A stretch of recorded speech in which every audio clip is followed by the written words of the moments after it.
Hello, everyone. I hope you're doing exceptionally well. Today, we're going to be covering a potentially controversial topic, and that is how should a beginner invest in Canada?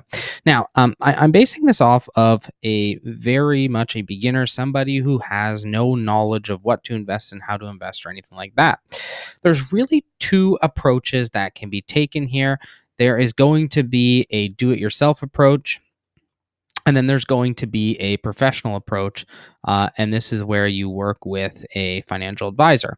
Now, I am going to say that I believe that overwhelmingly the majority of people should stick to the professional route as a beginner. Now, not every professional will work with a beginner because typically a beginner is going to have less capital to invest. But the reality is, behind working with a professional, is that they essentially do all the work for you. So it's kind of a done for you service. Um, they have the investments, they've done the research, or at least their company has done the research, and they are going to lead you in somewhat the right direction. Now, the reason why professional advice gets a lot of controversy is because, typically speaking, the fees that you pay, not just the fees to the professional themselves, but also on their product, are typically higher than doing it yourself. But the problem is that most people don't actually do it themselves, or when they do it themselves, they're susceptible to emotions. Not that somebody working with a professional doesn't uh, have emotions, but interesting study that was done by IFIC, which is the Investment Fund Institute of Canada, which basically says that an individual who worked with an advisor, so professional, for more than 15 years, so 15-year plus, okay, had 3.9 times the savings that those who didn't receive financial advice, who worked with an advisor for 15 years. And interestingly enough, somebody that worked with an advisor for 4 to 6 years saw 1.7 times more wealth than those without. I think this study says it all. At the end of the day, when it comes to beginners, we should be working on advice that works for the masses. And these studies are basically macro studies where they look at the whole market as a whole. And ultimately, I'd much prefer you to be 3.9 times richer than somebody who did it themselves.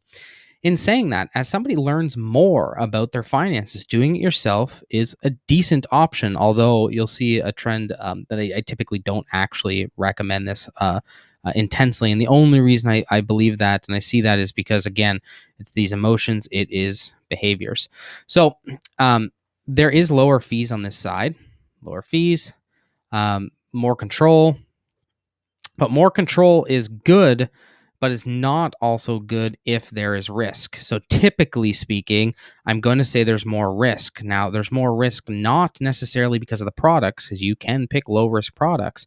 However, there's more risk because of your behaviors and emotions that come into play. So how should a how should a beginner invest their money in Canada? I believe you should go talk to your local professional.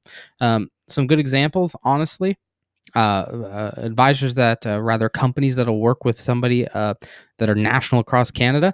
You look at the Edward Jones model, you look at the Sun Life model, you look at any of those big financial planning institution models. They typically work with the individual who's got no money all the way up to the person who's got a whole pile of money. Now, I will say you will run into a little bit of resistance, especially as things kind of start out, because most advisors typically don't really want to work with the person that has no money, but you'll find somebody, just having them in your corner will work out for you. So, everyone, I hope that helps. If you like the video, like the video. If you don't, dislike it. That's more than fine. If you disagree with me, put a comment below why you disagree or why you agree, please and thank you. These videos are intended to be a discussion more so than, hey, this is how you should do it. And subscribe to the channel if you're not already. Thanks. Bye.